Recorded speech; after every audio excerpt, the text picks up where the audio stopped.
Hey, Trailblazers, this is Jason, your host of the Trailblazing Texas podcast. Before we jump into our latest episode, I've got some incredible news for you. Are you gearing up for your next big hike or backpacking trip? Well, we at Trailblazing Texas podcast have partnered up with Trekker Joe's, the ultimate Texas outfitter, to bring you something I feel absolutely special. Listeners, you of the Trailblazing Texas podcast can now get a one-time 15% off their gear purchases at Trekker Joe's. That's right, whether you're a first-time customer at Trekker Joe's or a repeat customer like me, you can save big and hit the trails well prepared. So upon checkout, use code TTP15 to claim your 15% discount and in the process support an amazing local Texas business. So happy trails, and don't forget to tell your hiking buddies. Now on with the episode. Welcome to the Trailblazing Texas podcast, where we embark on a journey through our diverse Texas landscapes and breathtaking trails while always engaging with our amazing Texas hiking community. So settle in, tighten up those bootlaces, and get ready for the thrilling tales awaiting for you on this episode.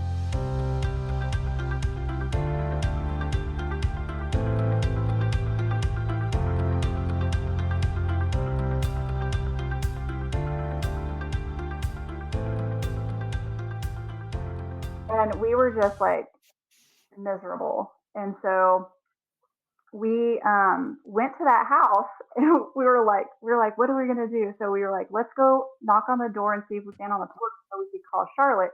Charlotte was our trail angel, and she was transferring us, shuttling us from the end to the beginning to the end and whatnot on that trip. And so let's call Charlotte and see if she'll pick us up. And, she has those Airbnbs. I was like, maybe we'll just go stay in the Airbnb until the rain lets up and then we can start again tomorrow. Well, we got to the porch, we're knocking, no one's home. We call Charlotte. She's like, yeah, I'm going to be like an hour because she was going to pick someone else up. And she's like, you can definitely stay in the trailer tonight. We're like, cool. Meanwhile, we're sitting there freezing. So TMI, but we all like stripped down. On Just the goes back to porch? Hold on, not the back porch of that house, the front porch? yeah. Okay. I mean, like we're covering each other up with like sleeping pads and our Mm-hmm. ponchos and stuff, like, but we're trying to change out of our wet clothes and put dry clothes on. So yeah, three of us are like one at a time, pretty much naked on these people's front porch, and then we realize, oh, there's cameras. So I was about we're to like, say, hi in the age of Ring cameras and, guys. Yeah, they never oh were home, my, but anyway, we wrote them a thank you letter later for letting us use the porch. But so eventually Charlotte came and got us and went to her trailer, got warm, got fed, and we're looking at the next days and we're like, it said rain, rain, rain, rain, rain, and it just wasn't going to dry out. And so we ended up quitting. And unfortunately, we were super sad about it, but we ended up quitting. And then in October of that same year, one of those two girls and myself went back, and that's when we hiked all of it, but the last like 10 or 11 miles. And Charlotte was also our shuttle on that trip. does When she she remember picked us y'all? up, yeah, she remembered. She's like, "Wait a minute, aren't y'all those porch ladies?" So hence that's how we got our trail names. So Porch Lady Porch 1, 2, and lady. 3. Oh, nice. Yeah, that gentleman in that house, we were we were through hiking and we crossed the uh the little dam, and that's slippery. If you catch it on Very the slippery. wrong day, you better be careful. So And slippery. that neighbor, like his garage door was open, so that's why we crossed the dam and knocked at his house. He wasn't, he wasn't, or he didn't answer. So we Mm-hmm. went back and I knocked at that gentleman's house. And he's like, absolutely. He goes, I built a special water spigot just for through hikers. So he took us around the back, and there was an area just for people hiking to get water. I bought him a $25 Starbucks gift card and card, and I still have Yeah. it today. Like I haven't been back in that section, and I just forgot about it. And when you started talking about the house, I'm like, Oh I yeah, still have that card. that's really cool that he did that. That goes back to us talking about just how gracious our through hiking community is. And he's probably, I wonder if he's a hiker. Yeah, I don't know. I mean, and currently, no, he's not a hiker, but maybe in his, when he was younger, could be. He spent money and had a setup just for people hiking the Lone Star Hiking Trail that would be able to access water. So, what are your favorite sections of the trail? Yeah, I like around. I think it's Big Woods. That's Mm-hmm. my like. It just kind of opens up and it's nice and airy and you have the big. I think that's where the magnolia trees are mostly, aren't Yeah. they? That's one of my favorite areas. And then there's also around a lake at like mile 16 or so, I think, where it gets Yeah. where you have Trailhead 6. and all that in there. I Yeah. think Of that's really cool. course, Trailhead 6 dumping to Lake Conroe is pretty epic, especially if you can catch it right before sunrise, because the sun Yeah. rises in that section where, looking out towards the lake or across the lake. I think one of my also favorite sections is, the 4 notch loop. So you hit Trailhead 8, you're hiking um on the Lone Star Hiking Trail, and then you take a left pretty soon when you start hiking, and you get on the 4 notch, the actual loop part. And I don't remember what Forest Service road it is. Pretty probably within the first 20 minutes, 25 minutes of your hike, you hit that Forest Service road, and you walk maybe about 200 yards, and it's almost like you come to this parking lot, and then then you hit the 4 notch to then eventually meet up with the Lone Star Hiking Trail again. And that little section, as far as you can see, when you're on the trail, you have those really, really skinny, tall pine trees, and you have Hmm. that beauty berry bush, with the Yeah, purple things. And so they're all low and about the same height. And then you have nothing, and then you have the tops of these pine trees, and you can just see for not miles, but for a long way. And you get there in the morning when the sun's kind of like shooting through the pine. I love that. We've had some beautiful scenery, and yeah, the lake is awesome. We spent a long break at the lake one day on our hike where we just swam a little bit to cool down and sat there and just watched the water. So what is your opinion, since you've been on it a few times, about, and I think we've touched on it, about the trail maintenance and the signage, for anybody new that wanted to try out the trail, you know, the confidence that the trail is going to be pretty open and you'll be able to find your way. Yeah, 100%. It's very well marked. It's very well maintained. Even when I know, even when there's storms and things that have tree fall, it's cleaned up fairly quickly. So I don't think the trail has changed too much in like route because I know in like some places they do have to reroute or because of erosion or tree fall or anything like that. But this trail stays very well marked and very well taken care of. So I think if I were to meet someone that's, oh, I'm going on my first hike on this trail, I would 100% be like, yeah, you got this. It's, I don't think you can't get lost on it too. I think it would be hard to get lost on that trail. And kind of just talking about the trail maintenance and signage and stuff. I had Melanie on, I guess about 2 episodes ago, and she's, I think, kind of like leading the creation of a new foundation that's part of the Lone Star Hiking Trail Club, where they go out to businesses and try to get funding and stuff to support some of the activities of the trail. And one of the Mm-hmm. big pushes that I think they're going for is putting a bridge over the San Jacinto River. Oh yeah, Yeah, so yeah, that's if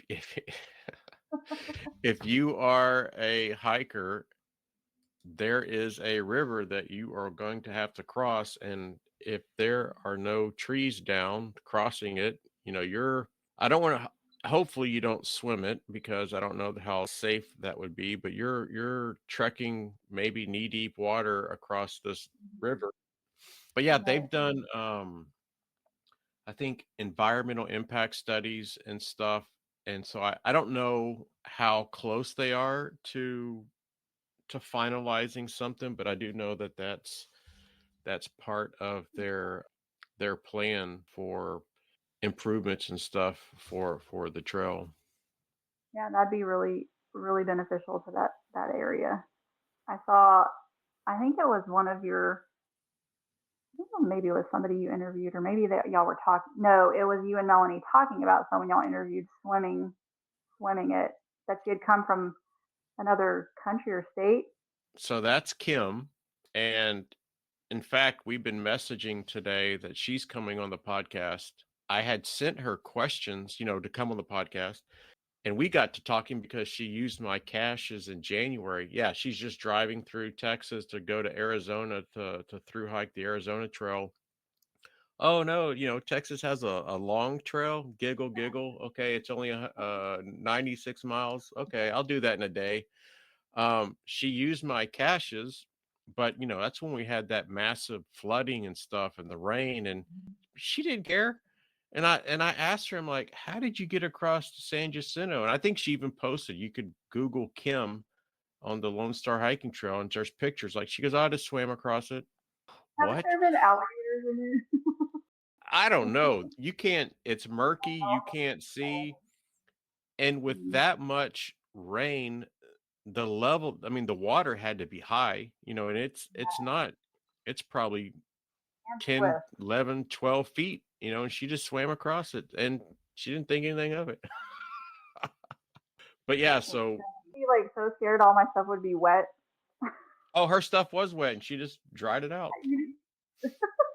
Oh, she's a beast. And yeah, and she, right after she did the AT, she bought a one-way ticket. I don't remember her first stop, but she circled the world hiking. Oh wow. And now I don't remember what she just hiked, but she's in Amarillo right now, just chilling. And so she reached out to me, hey, you still want to do the podcast? And I'm like, heck yeah. So after this, I told her after, I'm going to record this one and then I'll, look over the questions, make any adjustments, and we will schedule hopefully the next week, before she gets going again. Cause yeah, she destroys trails. So outside of the raccoons, any other wildlife experiences that you had on the Lone Star hiking trail? On the Lone Star, let's see, snakes. I have stepped over on or had one crawl across my foot on like every time I've been on that trail. What So the first snake time, crawled across your foot? a coral snake. Mm, Yeah, a coral snake. But I was just like, well, hi. I mean, it scared me for a bit. I'm not really afraid of snakes if I know they're there. They don't really scare me. But that one kind of snuck up on me as I was crossing, and yeah, he just slithered right across my foot, and I was like, oh, hi. But the coral snakes, yeah, they're venomous, or is it poisonous? One of those. But they have such small teeth that they're not going to get you. yeah, A rattler or a moccasin, different story. And yeah. I did step over a moccasin, a baby. That's when I was hiking with Joe one time, and he said, "Robin, you just stepped over a snake," and I was like, "What?" Yeah, you didn't. I didn't even see it because those Man, guys can camouflage so well. And yeah. then another time, I came across a rattler that was in front of us, and most of the time, if you just stand still and let them go on their way, they'll go on their way. And I've seen lots of the green little racers. Mm-hmm. Yeah. I love those. They're so pretty. But yeah. So yeah, I mean, I think this hiking season I've been out.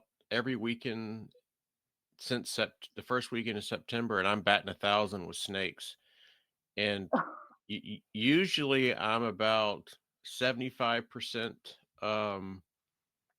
you know, running into these suckers. Yeah, but I have a like every time I see one, I have a goal is to position myself where I can touch its tail. So Oh, Jason. and Why?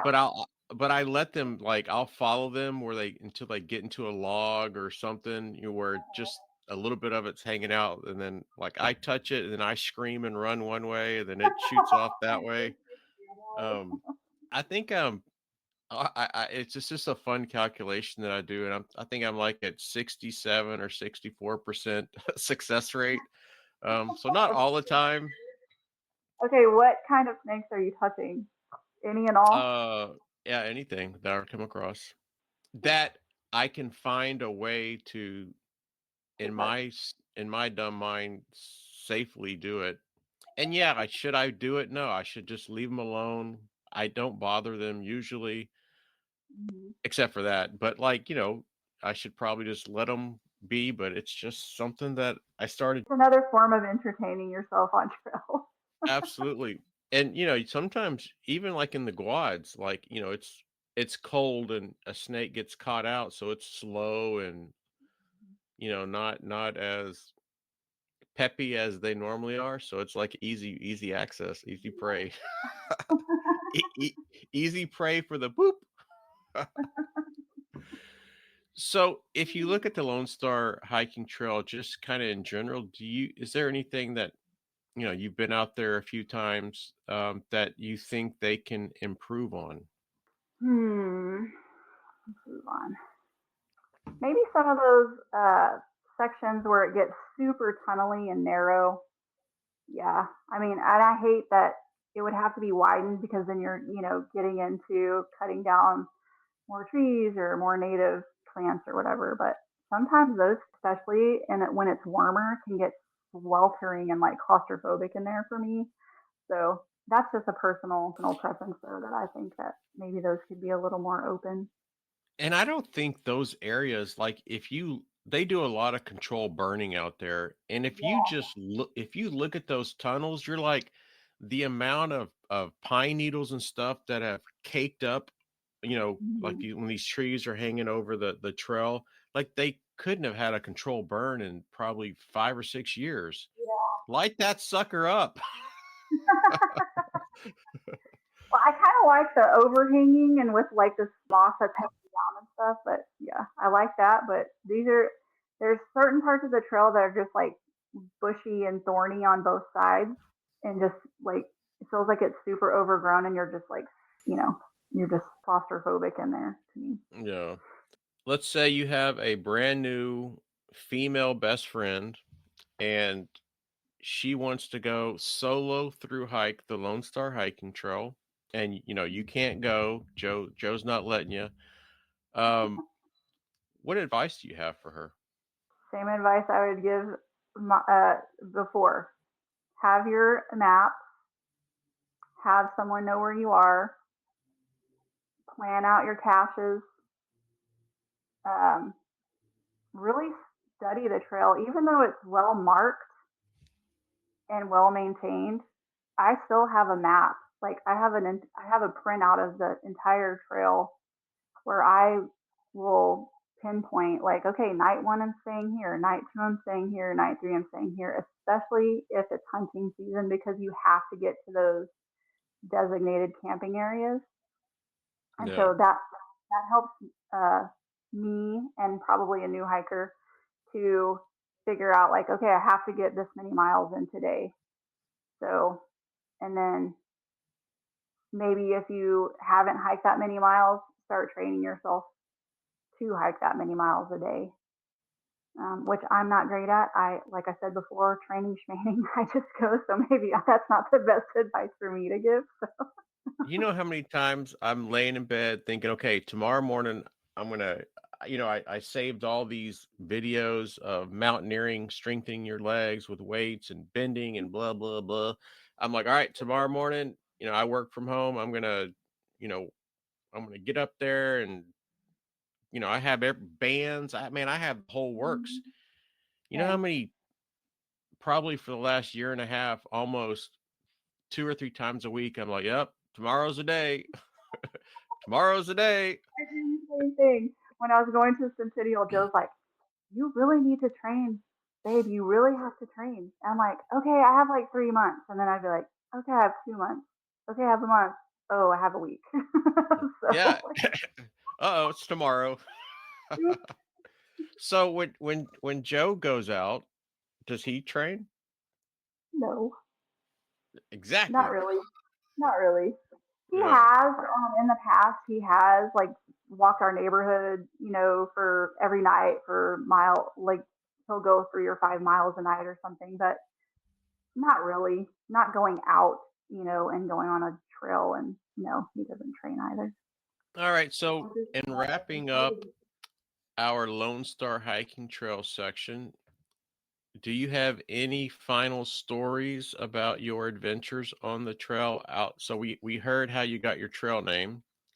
Um, Anything else that The last time I was on that trail, I had taken my baby sister for her birthday. She wanted to try backpacking, wanted to try hiking. So I loaned her all of my gear, and then I used Joe's gear to take her out for a weekend. And once again, we were watching the weather. It was supposed to just be a little downpour and a huge rain and thunderstorm came in, and the wind was just whipping.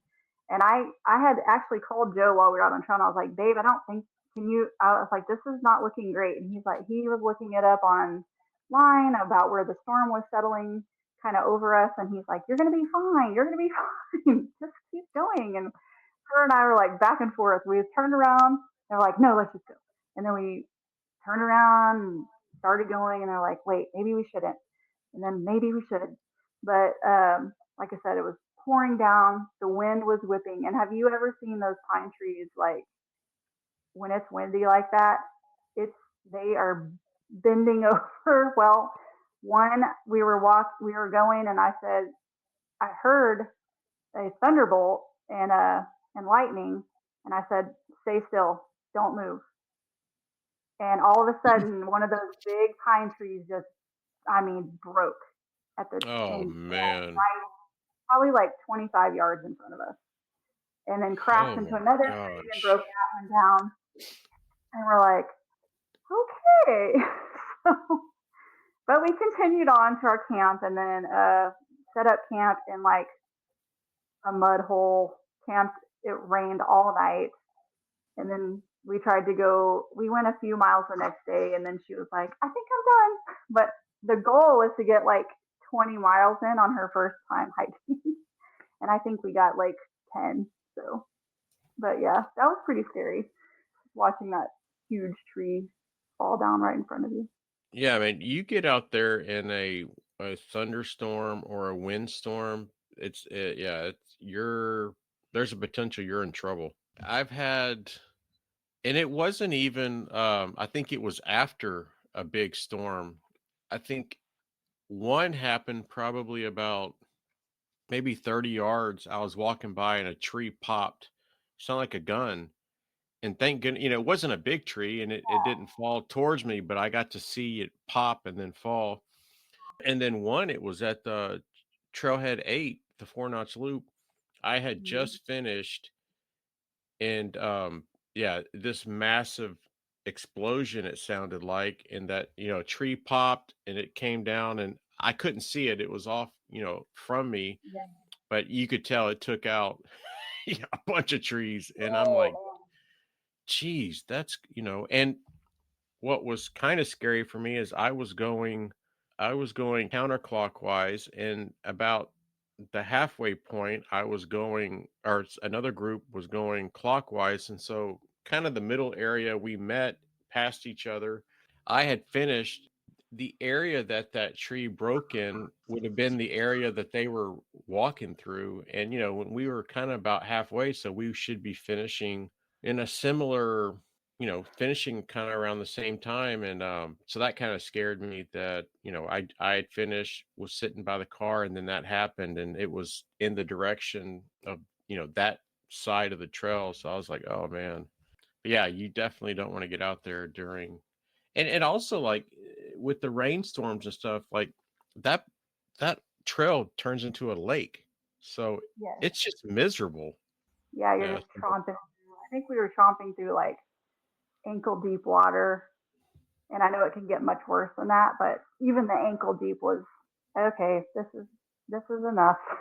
this is Yeah, you get this is ankle deep water and you can't really see where you're stepping and then all the roots and stuff, holes. yeah, it's treacherous. Yeah, just turn around and go home.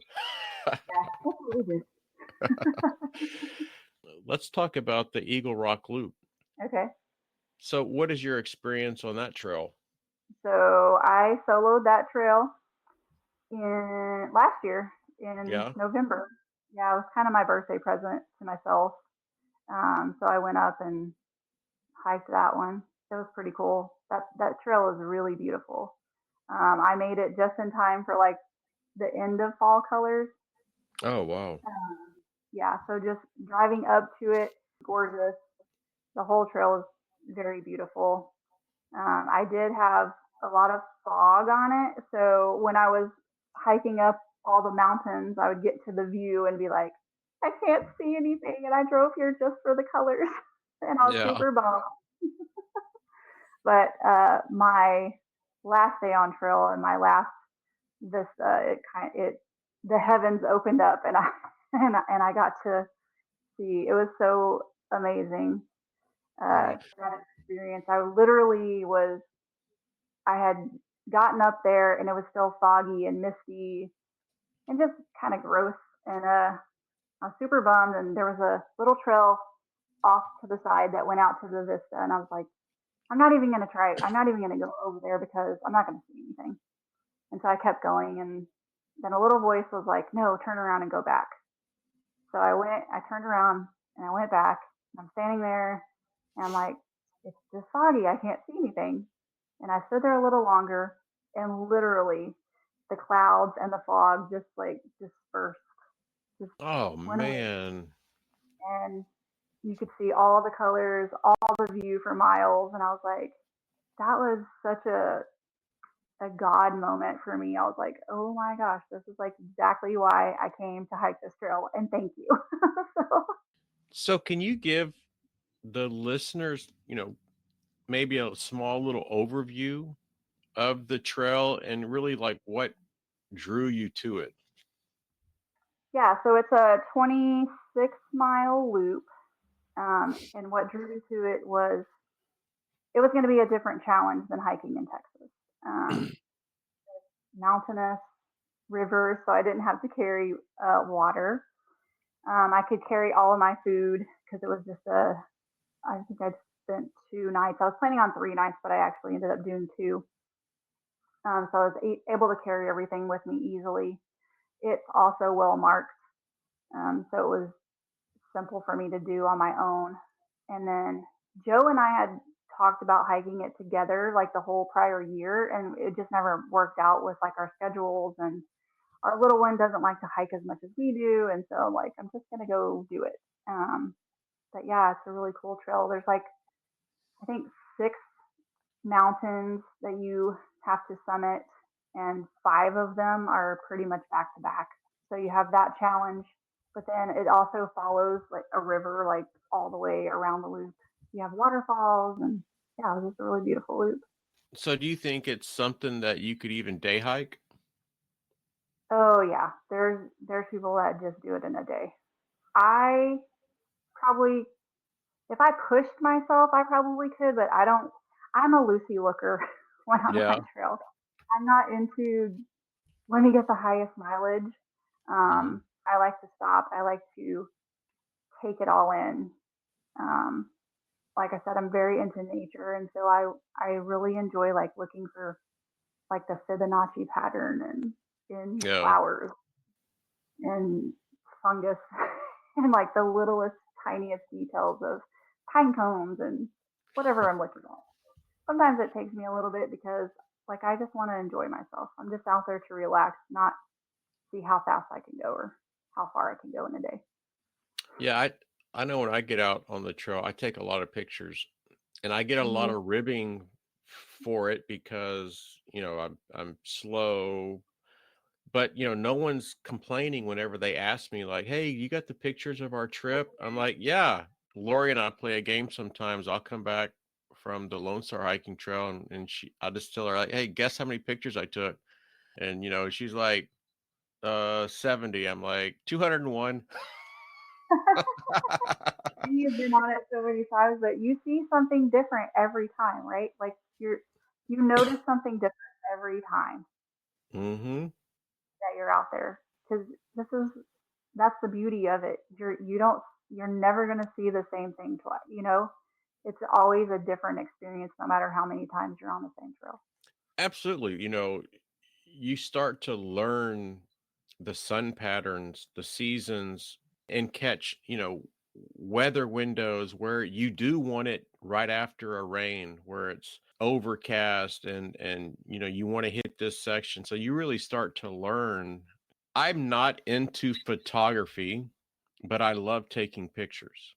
Like I don't care Hmm. about the ISO and whatever, but I love taking pictures. And I don't know how many times, but I don't know, 10 or 15 times where people have reached out to me, can we use this picture for this or that, or for our Facebook page, or for our Instagram, So yeah, That's cool. the trail offers well, and just the Lone Star hiking trail, it's I think I've got it down, for taking pictures and the beauty and stuff.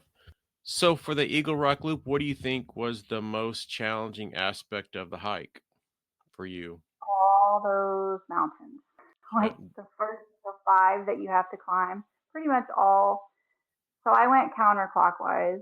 mm-hmm. I know that there's a debate. What's the easiest way to go? I ended up going counterclockwise, and so I did all of the.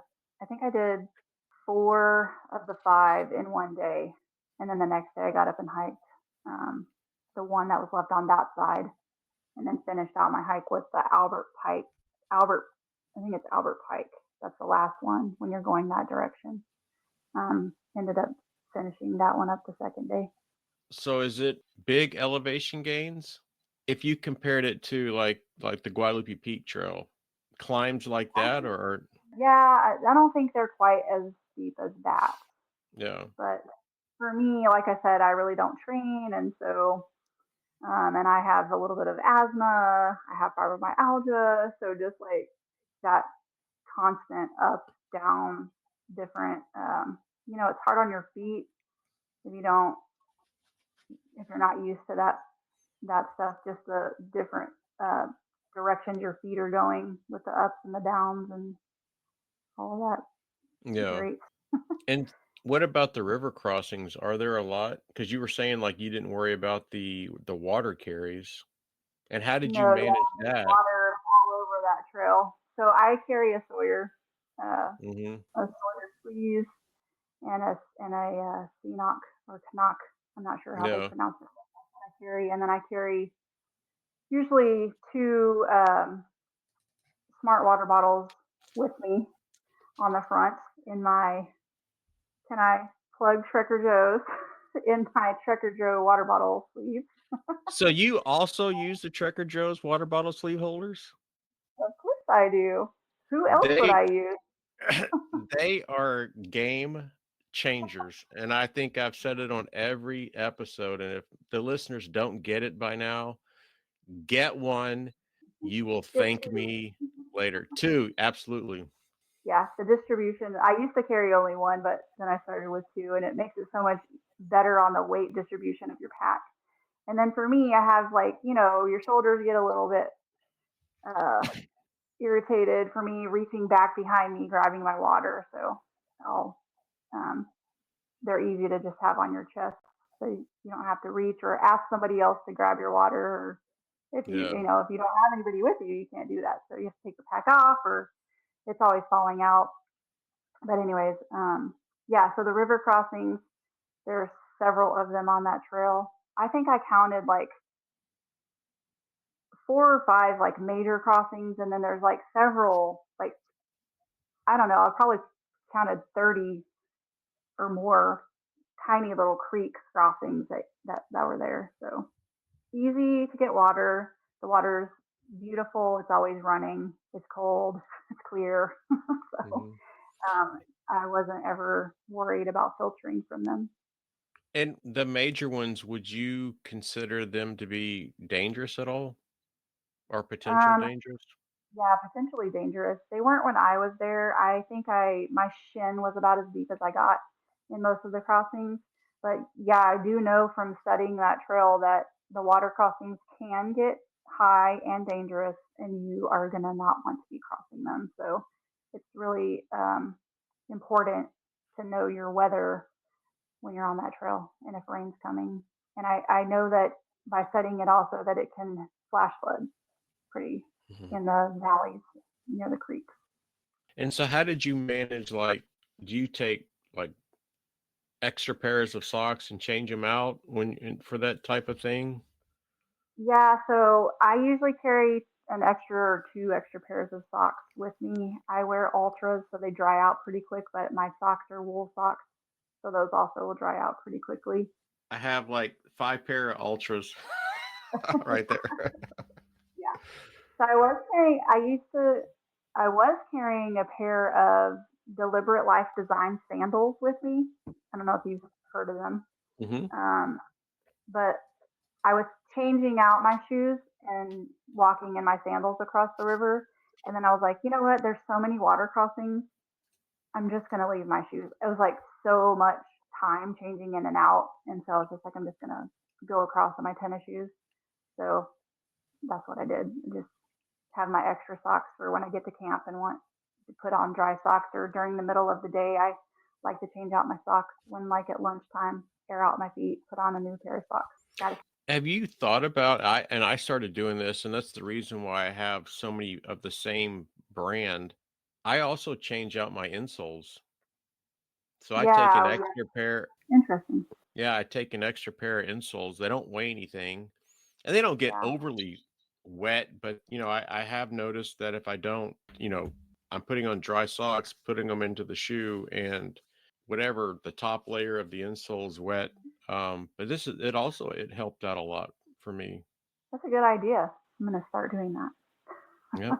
But as long as you have the same type of shoe, because I don't know Yeah. if I it always would. wear the ultra long peaks. That's what I wear. I I like have. them. That's what I started out with a Merrill, and they just Mhm. were so heavy. I was like, no way, Jose. So then we tried the Yeah. lone peak, and I really like them. And I have Flintstone feet, anyways, like literally red Flintstone flat feet. So they worked out well for me. I don't need like a lot of arch support or anything. Yeah. So Joe just got me the Ultra Temps that Hmm. I'm trying out.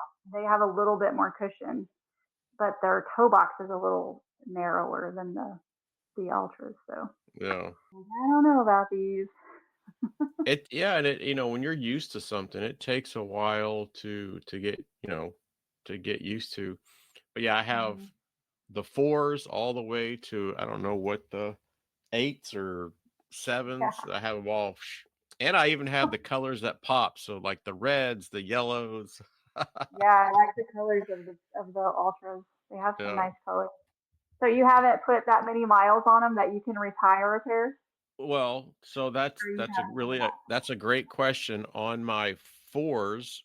Um, they are retired, but so there's a couple things. I have so much gear that I feel guilty not taking like what 10 am I going to bring? Like when did the last time I take this 10 out, or when did the last time I take these pair of shoes out? And those, Your deer's gonna get jealous.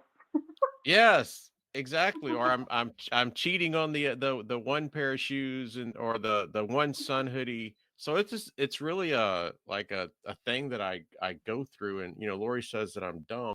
Yeah, so the green pair, my very first pair, I through hiked the Lone Star Hiking Trail, so they mean a lot to me. So Yeah. there's a couple of things. I'm going to put them in a shadow box, and Okay. but also I want to ink the bottom of them and kind of like put the tread on a piece of paper and then get that tattooed on my calf.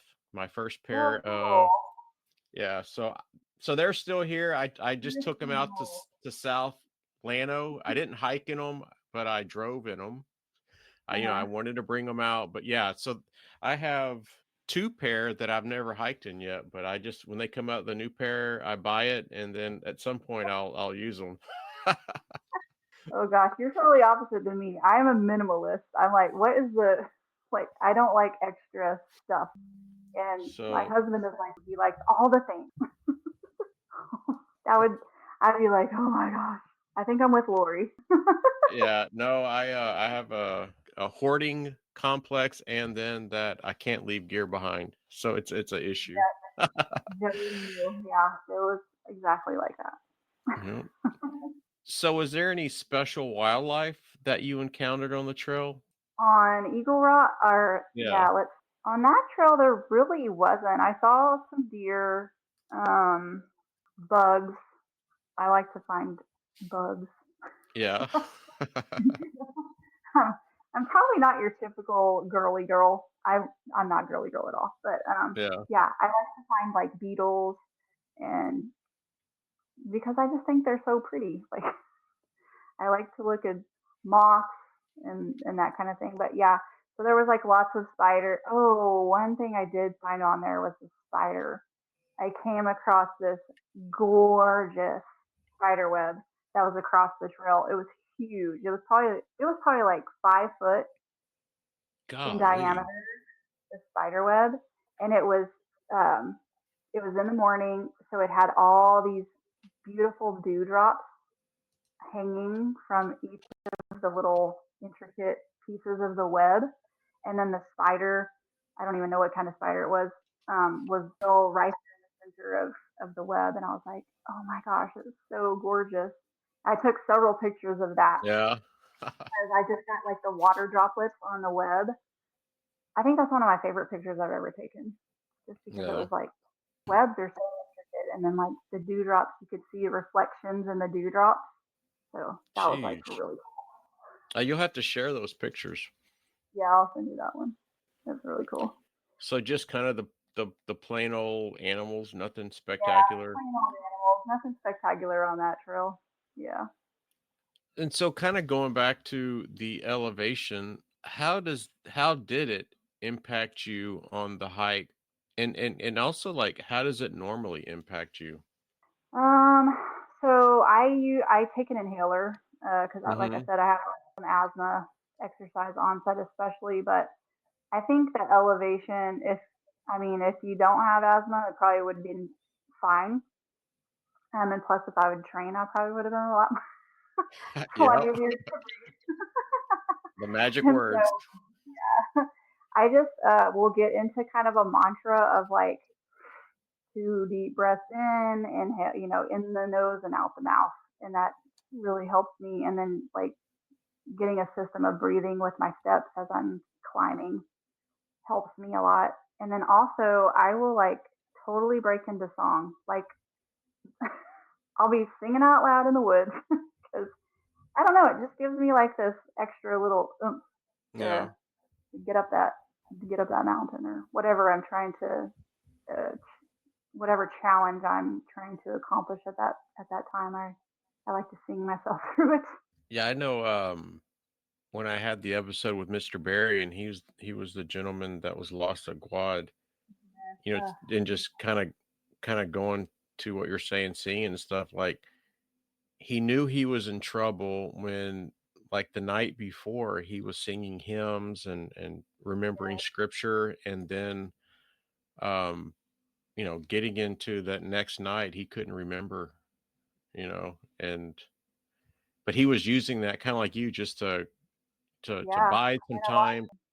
I've just like God, you're with me, you're beside me, holding my Yep. hand and pulling me up and pushing me, and I'm like, I need you right now. So I will really depend on my faith a lot of the Yep. time. Absolutely. But yeah, when he was saying that, like I was boohooing. like I that know was I like yeah. that was really sweet. I mean, like that was a yeah. I don't even know the word I'm looking for right now, but I was crying during that episode too. Yeah. plus one. Yeah. So how long did it take you to complete the loop? So 2 nights I was on, and then like so I got there. I started hiking late afternoon, probably 2:30, 3 o'clock the first day, because it's like an 8 hour drive from where Right. I'm at to get up there. And so I started hiking at 2, and I was like, I'm just gonna hike until uh, close to sunset. I like to be in camp before dark, especially being solo. I like to have my stuff set up in the when it's light. I like to have my dinner eaten when it's light or just getting dark, so that way I can just get in my tent um, and chill for the rest of the night after dark. But so I hiked, I think 6 miles that first afternoon, and hiked. I just found a campsite. There's campsites all. That's another thing. Good thing about that loop is there's campsites all around it. Um, Are they and are so they designated? yeah, some of it, yeah, they have like fire rings and stuff around them. But you can also, I mean, there's wherever you want to pitch a tent is fine. But um, they already had some that were set up along the way. And so I just found one of those and stayed there. And it was at the base, basically at the base of that first um, mountain. I think it's Eagle Vista. And then the next day, I did 4 of the 5 peaks, hiked in between the fourth and or camped in between the fourth and fifth one. Got up the next day and finished out the hike. I was supposed to stay another night, but I was just in a rhythm, and I was like, I'm just gonna keep going. And so Yeah. I just uh, did the rest of the mileage that day. And Joe was like, "Are you sure?" That's what I'm like. I feel great. I'm just gonna keep going. And then also I had come across there was 3 young uh, guys that had kind of I intersected with, and so I was kind of like I would get ahead of them, and they would be ahead of me, and they would be So I didn't really feel they didn't ever give me like a bad vibe or anything. I just Hmm. felt more safe if I wasn't like right there with them. Yeah. And so for me, I was like, I'm just gonna go ahead and finish out and get off trail because I didn't want to be like with 3 young guys and then myself. I mean, I had talked to them, and we were just sitting around at points where we would be at the same spot. But again, for my own feeling of safety, I wanted to not be on the same, I guess, timing as they were. So Yeah. because we were all right on each other's heels, so I just felt like it was better for me to finish. And I also just still felt great, and that I could push out more miles. When you get on these types of trails, how important is it pacing yourself? Um, for me, it's pretty. I Are you a good pacer? So like, some people will hike and they'll go crazy and then they'll have to stop and take a break. And then go crazy and stop and take a break or Oh yeah, no, I like to start out like when I first start out, I'm going really slow, getting my feet under me, getting my legs, ready, and I'll sit after like an hour, 2 hours, and I'll take a 5 minute sit break, and yeah. then hike another 2 hours and take another sit break, or sometimes it's only an hour, depending on how I'm feeling. But yeah, I do that a lot. Is I'll try to get at least a hour or two in before I stop. Yeah. But I keep going, going, going, going, going. And then you feel like you have to stop forever. So I take small little breaks in between each couple of hours and make sure I'm putting calories in as I'm doing that. So Yeah, that's important. I'll eat a little snack every couple of hours as well. When you look back at the camping spots, are there any camping spots that kind of stick out to you or kind of like on the trail it's that they're pretty much all the same so it like like if someone wanted to go hike it, you would say, "Oh man, at mile marker 38, that's a spectacular view," or is it all kind of pretty much the same? Yeah, they all had beautiful views. I mean, they were all like next to a creek or next to the river. There was one that I would not hike that I would probably not camp in, and that was I think it's winding stairs or winding Mm-hmm. staircase. It's like a pretty popular uh, area, and a lot of day hikers will go, or people. I have noticed a lot of like beer cans and dress. I think a lot of like the locals come and like hang out and party in that area.